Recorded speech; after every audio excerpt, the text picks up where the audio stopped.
فرعون کی بیوی کا نام آسیہ تھا۔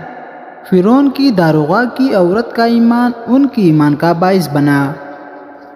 ایک دن وہ عورت فرعون کی لڑکی کا سر گوندھ رہی تھی کہ کنگھی چھوٹ کر نیچے گر گئی۔ اس کے منہ سے نکل گیا کہ کفار برباد ہو، اور بعض روایت میں آیا ہے کہ بسم اللہ کہہ کر کنگھی اٹھائی گئی۔ اس پر فرعون کی لڑکی نے کہا کہ تم میرے باپ کے سوا کسی اور کو رب مانتی ہے؟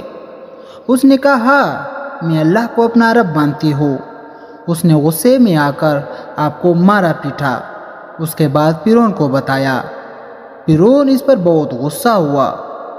فرعون نے اس پر طرح طرح کے مظالم کیے، لیکن وہ بالکل باز نہ آئی۔ تو فرعون نے کہا میں تیرے لڑکوں کو ایک ایک کر کے تیرے سامنے قتل کر دوں گا، باز آ جا اور مجھے سجدہ کر لے۔ اس نے کہا یہ نہیں ہو سکتا۔ اس ظالم نے اس کے ایک لڑکے کو بلوایا اور مار ڈالا۔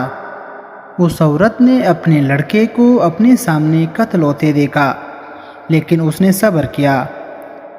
اس بچے کی روح نکلی تو اس نے کہا اے اماں خوش ہو جا، تیرے لیے اللہ تعالیٰ نے بڑے بڑے ثواب تیار کر رکھے ہیں۔ پھر دوسرے بچوں کو بھی اسی طرح قتل کر دیا۔ اس کی روح نے بھی ماں کو یہی خوشخبری دی۔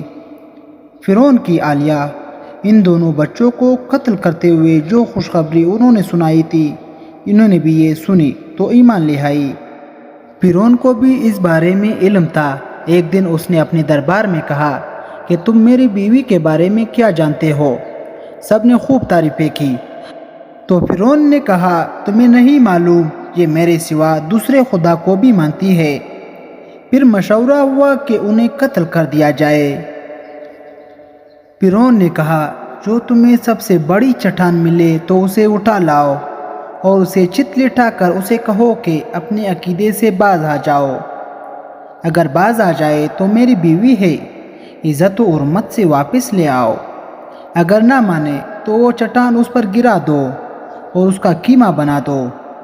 جب یہ لوگ پتھر لے کر آئے تو ان کو الٹا لٹا دیا اور پتھر ان پر گرانے کے لیے اٹھایا تو انہوں نے آسمان کی طرف منہ اٹھا کر دیکھا۔ پروردگار عالم نے عجائب اٹھا دیے اور جنت کو اور وہاں جو مکان ان کے لیے بنایا گیا تھا اپنی آنکھوں سے اس نے دیکھ لیا، اور اس میں ان کی روح پرواز کر گئی۔ جس وقت پتھر پھینکا گیا اس وقت ان کی روح ہی پرواز ہو گئی تھی۔